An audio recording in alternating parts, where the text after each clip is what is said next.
আবারও বাড়ল বিদ্যুতের দাম। গ্রাহক পর্যায়ে ইউনিটে 1.5 টাকারও বেশি বেড়েছে, যা কার্যকর হবে এই জুন থেকে। সেই হিসেবে এখন থেকে গ্রাহক পর্যায়ে বিদ্যুতের গড় মূল্য দাঁড়াচ্ছে 10 টাকা 63 পয়সা। পাইকারিতেও বেড়েছে বিদ্যুতের দাম।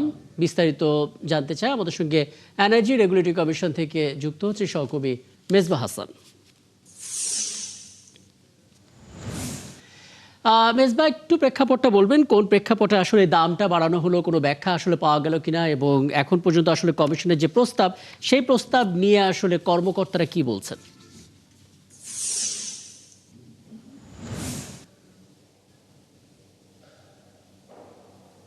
রাকিব, আসলে সামনে নতুন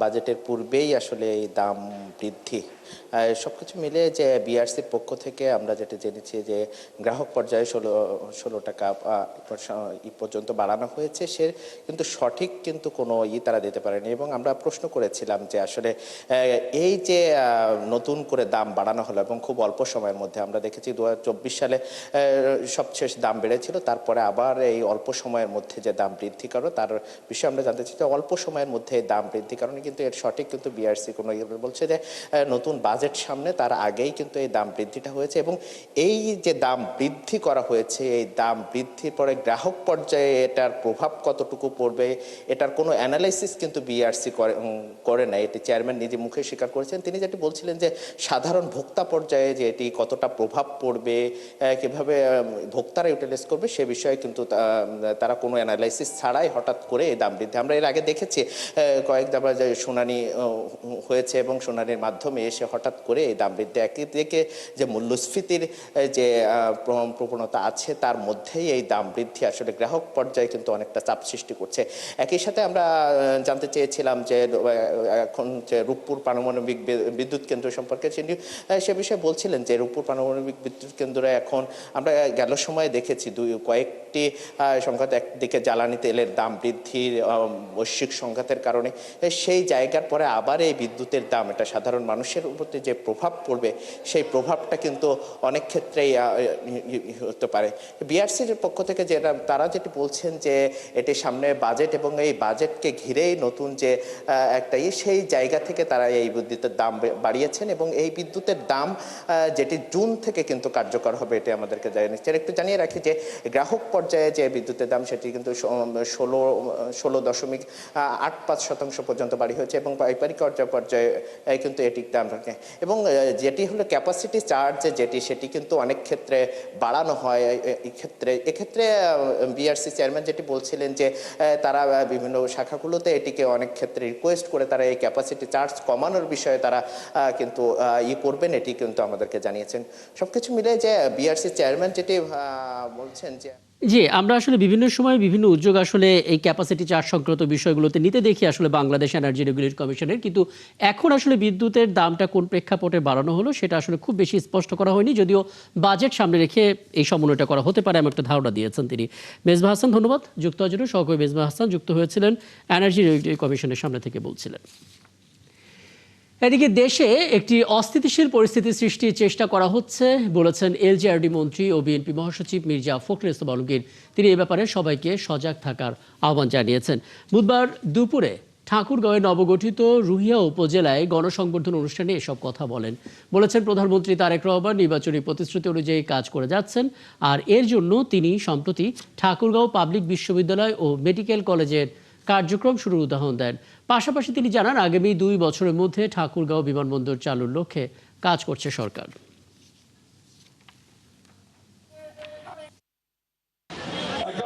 চেষ্টা করছে দেশে অস্থিতিশীলতা সৃষ্টি করার জন্য। আপনাদের কাছে আমাদের আবেদন যে অস্থিতিশীলতা সৃষ্টি না করতে পারে তার জন্য আপনাদেরকে সতর্ক থাকা, সজাগ থাকা। টানা কয়েকদিনের তীব্র তাপপ্রবাহে অতিষ্ঠ প্রায় সারা দেশের জনজীবন। শ্রমজীবী মানুষরা বলছেন একটু কাজ করেই তারা পরিশ্রান্ত হচ্ছেন। আবহাওয়া অফিসের তথ্য বলছে বেশিরভাগ এলাকায় তাপমাত্রা ওঠানামা করছে 36 থেকে 38 ডিগ্রি সেলসিয়াসের মধ্যে। এরই মধ্যে বিদ্যুতের লোডশেডিং হওয়ায় দুর্ভোগ আরও বাড়ছে। সহকর্মীদের তথ্য এবং ছবিতে প্রতিবেদন। টানা 5 দিনের তাপপ্রবাহে বিপর্যস্ত জামালপুর। সকাল থেকে রাত পর্যন্ত অসহনীয় গরম, চরম বেকায়দায় পড়েছে খেটে খাওয়া মানুষ। এদিকে এই গরমের মধ্যেই রাত দিন বিদ্যুতের লোডশেডিং দুর্ভোগ বাড়াচ্ছে প্রতিনিয়ত। গরম ভাই আমি কামলা পাওয়া যায় না, নিজে কাম করতে নাগে লাঞ্চ খাওয়া নাগে নিজে খাওয়া নাগবো, তো ফুলে তো অসুস্থ হয়। কুড়িগ্রাম সহ উত্তরাঞ্চলের কয়েকটি জেলায় মৃদু তাপপ্রবাহ চলছে। গরম ও ভ্যাপসা আবহাওয়ায় জনজীবন দুর্বিষহ হয়ে উঠেছে। কুড়িগ্রাম ও তার আশপাশের এলাকায় গত 5 দিনে তাপমাত্রা 35.5 থেকে 36.8 ডিগ্রি সেলসিয়াসে ওঠানামা করছে। বুধবারও তাপমাত্রা 35 ডিগ্রি সেলসিয়াস রেকর্ড করা হয়। গরম মানুষ অসুস্থ হইতেছে, বাচ্চা অসুস্থ হইতেছে। মানুষ কাজ কাম করবে গেলেও তো ঘামি ছাড়া বাড়া, কাজ করবে কি হবে? বর্তমান গরমের কারণে মানুষ বাইরে বের করতে পারতেছে না, বিশেষ করে কষ্ট হচ্ছে যারা ওই যে রিক্সা চালাচ্ছে। চুয়াডাঙ্গায় গত 1 সপ্তাহ থেকে তাপপ্রবাহ বেড়েছে। মঙ্গলবার সর্বোচ্চ তাপমাত্রা রেকর্ড করা হয়েছিল 36.0 ডিগ্রি সেলসিয়াস। এত রোদের তেজ যে মানুষ সহ্য করতে পারছে না, মানুষের খুব অসুবিধা হচ্ছে, কঠিন ব্যাধি হয়ে যাচ্ছে। প্রচণ্ড রোদ, গরম সহ্য করা যাচ্ছে না, তাপ সহ্য করা যাচ্ছে না, জানের ভিতরে অস্থির, পানি খাচ্ছে, কোনো কাজ হচ্ছে না। যশোরে চলতি সপ্তাহ জুড়ে তাপমাত্রা 35 থেকে 38 ডিগ্রি সেলসিয়াসের মধ্যে ওঠানামা করছে।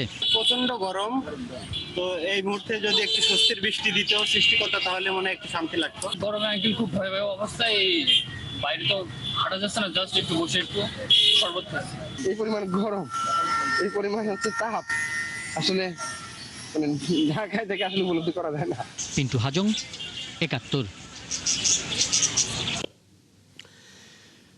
কুড়িগ্রাম সহ উত্তরাঞ্চলের কয়েকটি জেলায় মৃদু তাপপ্রবাহ চলছে, যেমনটা আমরা প্রতিবেদনে দেখছিলাম। এ পর্যায়ে আমরা কুড়িগ্রামে যেতে চাই, যুক্ত হচ্ছে সেখান থেকে সহকর্মী রাজু মোস্তাফিজ। রাজু, এর আগে আপনার সঙ্গে কথা হচ্ছিল, একটু বলবেন আমাদেরকে কুড়িগ্রামের জনজীবনের ছবিটা আসলে কেমন, এবং হাসপাতালগুলোতে রোগীদের ভিড় বাড়ছে, গরমজনিত নানা জটিলতা, অনেকে ভুগছেন, হিট স্ট্রোক করছেন অনেকে, এমন খবর আসছে আমাদের কাছে। পরিস্থিতি একটু জানাবেন আমাদেরকে।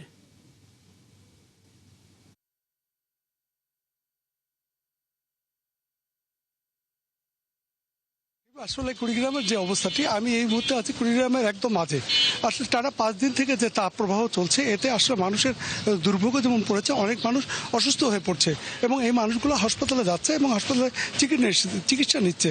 কুড়িগ্রাম সদর হাসপাতালের একজন ডাক্তার আমাকে জানিয়েছেন যে আসলে মানুষের যে দুর্ভোগ, এই প্রচণ্ড গরমের কারণে মানুষ যেন একটু ঠিকমতো পানি বেশি করে খায় এবং মানুষ এই সময় যাতে তরল খাবার খায়। এবং তিনি আরও বলেছেন, যদি মাথা ঘোরা, বমি বমি ভাব এইসব হয়, তাহলে যেন মানুষ দ্রুত হাসপাতালে এবং চিকিৎসা কেন্দ্রে যায়। আসলে যে গরম পড়েছে, সেটির অবস্থা হলো যে হালকা বাতাস থাকলেও আর্দ্রতা এত কম, মানুষ একটুতেই ঘেমে যাচ্ছে। বিশেষ করে সবচেয়ে দুর্ভোগে পড়েছে শ্রমজীবী মানুষরা, তারা যারা পুরোপুরি শ্রমের উপর নির্ভর করে। এইসব মানুষরা সকালে কাজের জন্য বের হলো, তাদের সমস্যা হচ্ছে যে তারা কিছুক্ষণ কাজ করার পরেও তারা আবার বাধ্য হচ্ছে একটু ছায়, একটু ঠান্ডা জায়গায় অবস্থায়। এবং এর মধ্যেই আপনাকে বলে রাখি যে কুড়িগ্রাম সরকারি কলেজের একজন ছাত্র হিট স্ট্রোকে মারা যাওয়ার খবর আমার কাছে এসেছে। আসলে এই সময় কুড়িগ্রাম এবং তার আশেপাশের অঞ্চলের মানুষরা ধান কাটা এবং ভুট্টা মাড়াই করছে প্রচণ্ড রোদের মধ্যে। এই রোদের মধ্যে তারা আসলে বলছে যে তার যে অবস্থাটি সৃষ্টি হচ্ছে, তারা 1 ঘন্টা মাঠে থাকতে পারছে না, একটু কাজ করছে এবং জিরিয়ে নিচ্ছে। এই অবস্থায় তারা বলছে যে আসলে যদি এই ধরনের কয়েকদিন চলে, তাহলেই তাদের কষ্টটা আরও বাড়বে। এবং আপনাকে শুধু মানুষের কথাই বলছি না, মানুষের পাশাপাশি যে গবাদি পশুগুলো আছে, এই পশুগুলো আসলে চরম দুর্ভোগে পড়ছে। তারা বলছে যে এই গবাদি পশুগুলো যদি প্রতিদিন 2 থেকে 3 বার গোসল করানোর কথা বলছে স্থানীয় প্রাণী সম্পদ কর্মকর্তা। পাশাপাশি এইগুলোকে যেন পানি বেশি করে খাওয়ানো হয়। ইতিমধ্যেই প্রচণ্ড গরমের কারণে কুড়িগ্রাম জেলায় যে মুরগির খামারগুলো আছে, কয়েকশো মুরগি ইতিমধ্যে মারা গেছে। এবং আরেকটি জিনিস যে সমস্যাটি পড়েছে, সেটি হচ্ছে প্রচণ্ড এই গরমের মধ্যেও পল্লী বিদ্যুতের যে লোডশেডিং, এটি শুরু হয়েছে এবং রাত্রিবেলা বিশেষ করে গ্রাম অঞ্চলে কারেন্ট একদম থাকে না বললেই চলে। মাত্র 3-4 দিন আগে কুড়িগ্রাম জেলার রৌমারী এবং রাজীবপুর উপজেলায় প্রায় 20 ঘন্টা কারেন্ট ছিল না এবং মানুষের দুর্ভোগ চরম আকার ধারণ করছে।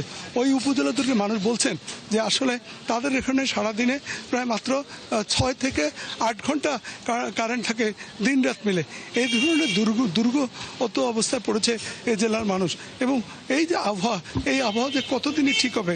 এবং গতকাল সামান্য পরিমাণে দুপুরবেলা একটু বৃষ্টি হয়েছিল, এরপরে বজ্রবৃষ্টির মধ্যে কুড়িগ্রাম জেলার উলিপুর উপজেলায় কিছু ছেলে তারা ফুটবল খেলতে মাঠে বজ্রপাতে একজন মারা যায়। এবং এ পর্যন্ত এ জেলায় প্রায় 7 থেকে 8 জন বজ্রপাতে মারা গেছে। একদিকে বজ্রপাতের মৃত্যু এবং অন্যদিকে এই তীব্র তাপদাহে জনভোগান্তি, সব চিত্র মিলিয়ে আসলে নাজেহাল অবস্থা একটা পরিস্থিতি দেখতে পাচ্ছে আপনার মাধ্যমে। নিশ্চয় পরবর্তীতে আরো আপডেট জানবো আপনার কাছ থেকে। কুড়িগ্রাম থেকে যুক্ত হচ্ছিলেন সহকর্মী রাজু মুস্তাফিজ। নানা সমস্যায় দক্ষিণাঞ্চলের অন্যতম ব্যস্ত লক্ষ্মীপুর ভোলা নৌরুট। নাব্য সংকটে বাড়ছে ভোগান্তি আর দুর্ঘটনার ঝুঁকি, সেই সাথে কাঁচা পণ্য নষ্ট হয়ে হচ্ছে আর্থিক ক্ষতি। রয়েছে লঞ্চ সংখ্যা কম এবং অতিরিক্ত ভাড়া আদায় সহ আছে নানা বিশৃঙ্খলা অভিযোগ। আতর রহমান মনিরের তথ্য এবং ছবিতে প্রতিবেদন। লক্ষ্মীপুর ভোলা নৌরুটের 23 কিলোমিটার দীর্ঘ এই নৌরুট দেশের প্রায় 12টি জেলার মানুষের গুরুত্বপূর্ণ চলাচলের রুট। প্রতিদিন হাজারো যাত্রী ও শতাধিক যানবাহন চলাচল করে এই রুটে। অথচ এই নৌপথে 8 থেকে 10টি ডুবোচর ও নাব্য সংকটে ব্যাহত হচ্ছে নৌ চলাচল। এতে 3 ঘন্টার জায়গায় এখন লাগছে 4 থেকে 5 ঘন্টা। নির্ধারিত সময়ে গন্তব্যে পৌঁছাতে না পারায় প্রতিদিন চরম দুর্ভোগ পোহাতে হচ্ছে যাত্রীদের। নষ্ট হচ্ছে কাঁচা পণ্য। যদি ড্রেজিং করা হয় তাহলে ওই আমাদের জনদুর্ভোগটা কমে যাবে। ঘন্টা পর ঘন্টা অপেক্ষা করতে হয়, আমাদের আসলে মূল্যবান সময় নষ্ট হয়। ড্রেসিং করে ড্রেসিংগুলো সঠিকভাবে তদারকি করা হয় না। কারণ হলো যা করে দিয়ে রাখছে আর আল্লাহর রাস্তায় কাজ করে, মানে কোনো মতে করে কোনো মতে করে না।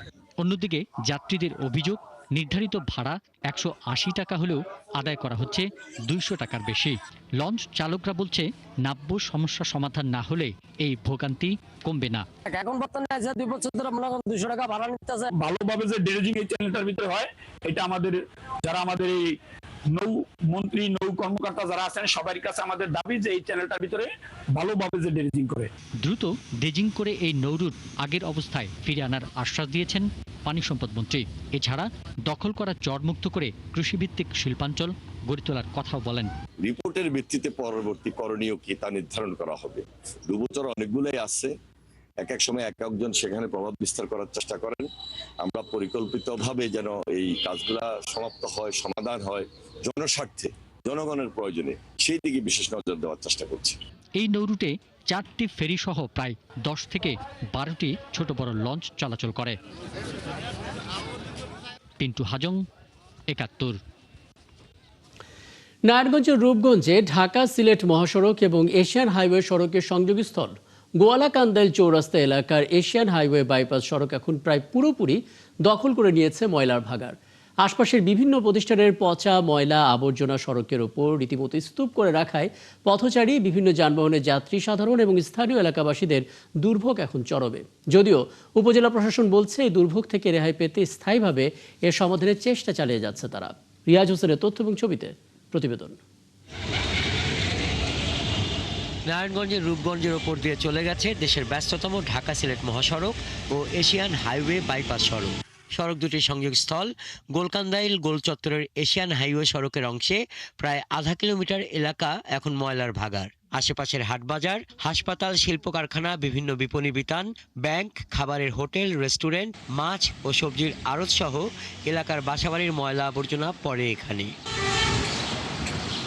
মহাসড়কের ময়লায় বেড়েছে দুর্ভোগ, বাড়ছে রোগবালাই, বৃষ্টি হলে পরিস্থিতি আরও দুর্বিষহ হয়ে ওঠে। অনেকটা ঝুঁকি নিয়ে সড়কের এই অংশটুকু পারাপার হচ্ছে বিভিন্ন যানবাহন। বুলতাগাছিয়া ফ্লাইওভারের নিচে এত ময়লা যে ময়লার গন্ধে মনে করেন যে লোকজন আসতে পারে না, যাইতে পারে না। রোডের কাজের জন্য অনেক দীর্ঘ লাইন যানজট থাকে এবং সামনে আইসে দেখি আবার এরকম ময়লার বাগান। এখান থেকে আসতে একদম খুব রিস্ক এবং দুর্গন্ধ, আসার মতো কেউ এটা সাহস পাচ্ছে না। যত ময়লা আছে সমস্ত ময়লা ফেলা এরা ফুল রাস্তা ব্লক করে ফেলাইছে। এদিক দিয়ে দুর্গন্ধে আমরা এভাবে নখে মুখে হাত দিয়ে আসতে পারি না। এখন চোখে কি এটা পরে না যে রাস্তা পুরাটা ব্লক করে রাখছে ময়লা ফেলাইয়া। এই দুর্গন্ধ মানুষের জন্য নানা ধরনের রোগ ব্যাধি সৃষ্টি করবে। জায়গা নাকি দিকে এই জন্য পরিষেবা নাই, এই জন্য ফালাইতেছে ফুটপাতে।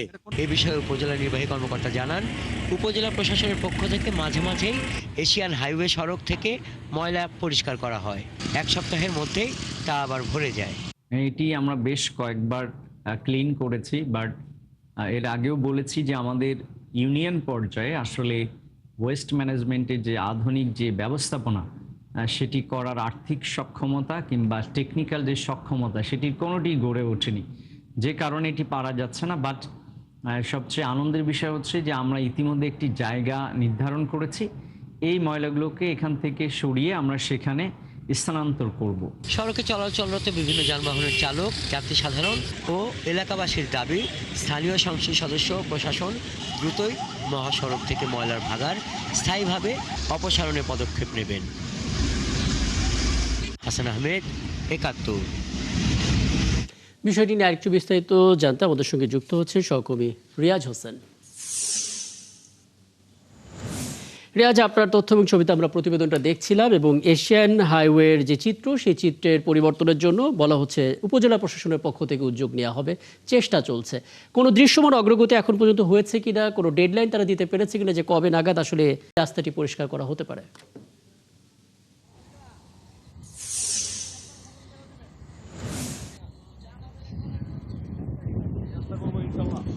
রাকিব, আপনি যেমনটা জানতে চেয়েছেন যে ঢাকা সিলেট মহাসড়ক এশিয়ান হাইওয়ে বাইপাস সড়কের সংযোগস্থল গোল্লাকান্দালি এলাকাটা, এই এলাকাটা কিন্তু 2019 সালে এই উড়াল সেতু নির্মাণের পর থেকে বিশেষ করে 4 থেকে 5 বছর ধরে কিন্তু এই সড়কের পাশে কিন্তু ময়লার বাগান সৃষ্টি করছে। বিশেষ করে এই সড়কের পাশে কিন্তু বেশ কিছু হাসপাতাল রয়েছে, বিপণী বিতান রয়েছে, ব্যাংক রয়েছে, মৎস্য আড়ত রয়েছে, কাঁচা বাজার রয়েছে এবং আশেপাশে যে সকল বাড়িঘর রয়েছে সেই বাড়িঘরের লোকজন কিন্তু এখানে কিন্তু ময়লা ফেলে একটা রাস্তাটা একটা খারাপ অবস্থা তৈরি করেছে।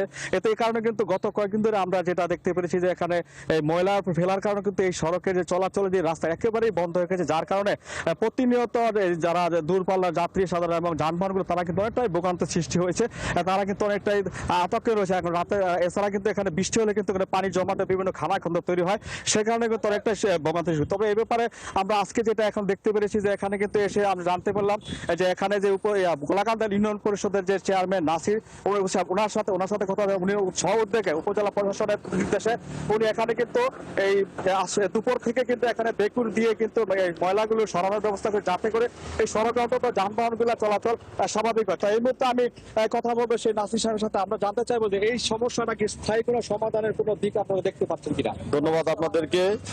আমাদের রূপগঞ্জের মাননীয় সংসদ মোস্তাফিজুর রহমান বিপু ভাই এবং উপজেলা নির্বাহী অফিসারের নির্দেশনা ক্রমে আমি আজকে সকাল থেকে এই ময়লা অপসারণের জন্য কাজে লাগিয়েছি। তবে আসলে আমি এখন এই সড়কটা পরিষ্কার করে দিচ্ছি। তো আমাদের উপজেলা নির্বাহী অফিসার এবং এমপি মহোদয় আমাদের এসিলেন্ট স্যারকে নির্দেশনা দিয়েছেন আমাদেরকে একটা স্থায়ী ডাম্পিং করার জন্য জায়গা নির্ধারণ করে দেওয়ার জন্য। যদি পরে আমাদের এসিলেন্ট স্যার আমাদের একটি জায়গা নির্ধারণ করে দেন, তাহলে পরে আমরা হয়তোবা স্থায়ীভাবে ডাম্পিং এর ব্যবস্থা করলে পরে হয়তোবা আমরা এই দুর্ভোগ থেকে আমরা মুক্তি পাবো বলে আশা করি। আমাকে একটা কথা আপনাকে জানিয়ে রাখি, এই সড়ক থেকে ময়লা আবর্জনা যে অন্যত্র ফেলা হয় সে কারণে কিন্তু উপজেলা নির্বাহী কর্মকর্তা সাইফুল ইসলাম জয়ের সাথে আমরা কথা বলে জানতে পেরেছি ওনার কিন্তু একটা নির্দিষ্ট স্থান নির্ধারণ করেছে যাতে করে সেখানে ময়লা ফেলা হয়। এবং স্থানীয় সংসদ মোস্তাফিজুর রহমান ভূঁইয়া দীপু উনি আমাদেরকে জানিয়েছেন এই সড়কের জন্য ময়লা ফেলা না হয় এবং ময়লা যেন স্থায়ীভাবে কোনো একটি ডাম্পিং পয়েন্ট তৈরি করে আশেপাশের ময়লাগুলো সরানো হয়, সেই ব্যাপারে কিন্তু উনি মন্ত্রণালয় এটা কিছুটা হলো স্বস্তির খবর যে আসলে এই ময়লাগুলো ফেলে রাখার জন্য নতুন আরেকটি জায়গা নির্ধারণ করা হয়েছে যাতে করে এই সড়কটি পরিষ্কার করা সম্ভব হয়। অনেক ধন্যবাদ রিয়াজ হোসেন। নিশ্চয়ই পরবর্তীতে আরও আপডেট আপনার কাছ থেকে জানতে পারবো। সহকর্মী রিয়াজ হোসেন যুক্ত হয়েছিলেন রূপগঞ্জ থেকে। ওদিকে পাবনার সুজানগরে 3 ফসলি কৃষি জমি পরিত্যক্ত হিসেবে দেখিয়ে ইজারা নিয়ে সোলার পার্ক নির্মাণের অভিযোগ উঠেছে। এতে করে জমি এবং বসতভিটা হারিয়ে রীতিমতো নিঃস্ব হয়ে গেছেন রমাকান্তপুর এলাকার 500-র বেশি পরিবার। প্রতিবাদ করায় জেলও খেটেছেন অনেকে। যদিও প্রশাসন বলছে জমিতে কৃষকদের মালিকানা না থাকায় ক্ষতিপূরণ দেওয়া সম্ভব হচ্ছে না। মুস্তাফিজুর রহমানের প্রতিবেদনে বিস্তারিত। পদ্মা নদী তীরবর্তী বিশাল কৃষিপ্রধান অঞ্চল পাবনার সুজানগরের রামাকান্তপুর গ্রাম। সরকারি খাস খতিয়ান থেকে পরিত্যক্ত জমি দেখিয়ে বাংলাদেশ চায়না যৌথ মালিকানাধীন রিনিউয়েবল এনার্জি কোম্পানি এখানে স্থাপন করেছে সোলার পার্ক। এতে জমি ও বসতভিটা হারিয়ে নিঃস্ব হয়ে গেছে গ্রামের 5 শতাধিক পরিবার। প্রতিবাদ করায় জেলও খেটেছেন অনেকে। এলাকার লোকজন বলছেন নিয়ম না মেনেই কৃষি জমিতে স্থাপন করা হয়েছে সোলার পার্কটি। ক্ষতিপূরণ এবং অধিগ্রহণের টাকা দেওয়ার আশ্বাস দিয়ে তাদের সাথে প্রতারণা করেছে একটি অসাধু চক্র।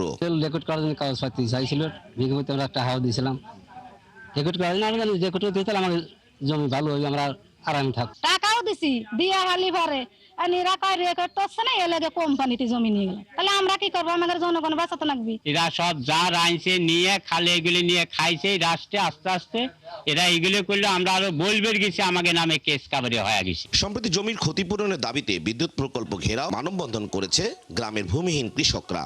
তাদের অভিযোগ, বিগত সরকারের দুজন প্রভাবশালী সংসদ সদস্যের সহায়তায় তাদের জমি থেকে উচ্ছেদ করা হয়েছে। আসে কয় তোমাদের দাও, কাগজপাতি দাও, কিছু টাকা দাও, আমরা রেকর্ড করাবো। তখন রেকর্ডের জন্য আমার বাপ চাচারা কিছু কাগজও দিল, দেওয়ার পরে হাসি কয়েকদিন পরে কয় রেকর্ড হয়ে গেছে। একটা রেকর্ডের কাগজ নিয়ে এসে কয় কি এই কাগজটা কারো দেখায় না। আমার আব্বার কাছে আমি বলছি যে আব্বা কি কাগজটা আনলে দেখাও, কয় না এটা দেখান যাবি না। একদিন কয় যে দাও ভোটার আইডি কার্ড ফটোকপি দাও, কিছু ছবি নিয়ে। তারপরের দিন আসলাম, আসার পরে আমাদের এমনি একটা সই নিয়ে বিদায়কে দিল যে জমি কোম্পানির জায়গা, কোম্পানি মালার মাটি কাটতে জমি তোমাকে দেওয়া হবে না। এই ব্যাপারে কথা বলতে রাজি হয়নি রামাকান্তপুর 64 মেগাওয়াট সোলার পার্ক কর্তৃপক্ষ। তবে মুঠোফোনে এক কর্মকর্তা জানিয়েছেন নিয়ম মেনেই এখানে সোলার পার্ক স্থাপন করা হয়েছে। এদিকে জেলা প্রশাসক জানান, জমিতে তাদের মালিকানা না থাকায় জমির দাম বা ক্ষতিপূরণ দেওয়া সম্ভব হচ্ছে না। তবে তাদের পুনর্বাসনের আশ্বাস দেন তিনি। সরকারি খাস জমি বন্দোবস্ত নীতিমালা অনুযায়ী যদি ওই এলাকায় আমরা আরো খাস জমি খুঁজে পাই, সেই ক্ষেত্রে ওনাদেরকে আমরা সেই খাস জমিগুলিতে পুনর্বাসন করার জন্য তাদের নামে আমরা জমি বরাদ্দ দিতে পারি। 2022 সালে প্রায় 206 একর জমিতে শুরু হয় এই প্রকল্পের কাজ। চুক্তি অনুযায়ী 2025 সালের আগস্ট মাস থেকে এই সোলার পার্কের বিদ্যুৎ জাতীয় গ্রিডে সরবরাহ হচ্ছে। মুস্তাফিজুর রহমান, 71, পাবনা। বাগেরহাটের ঐতিহাসিক খান জাহান আলী দিঘির কুমিরটি নিরাপত্তার স্বার্থে সরিয়ে নিয়েছে বন বিভাগ। বুধবার দুপুরে বন বিভাগের বিশেষজ্ঞ দল অভিযান চালিয়ে কুমিরটিকে উদ্ধার করে। বন বিভাগ জানায়, কুমিরটিকে প্রাথমিকভাবে খুলনার বয়রা রেস্কিউ সেন্টারে রাখা হবে। পরবর্তীতে প্রয়োজনীয় স্বাস্থ্য পরীক্ষা এবং কর্তৃপক্ষের সিদ্ধান্ত অনুযায়ী এর স্থায়ী বাসস্থান ঠিক করা হবে। বাগেরহাট সদর উপজেলা নির্বাহী কর্মকর্তা আতিয়া খাতুন জানান, জননিরাপত্তার স্বার্থেই মূলত এই উদ্যোগ নেওয়া হয়েছে।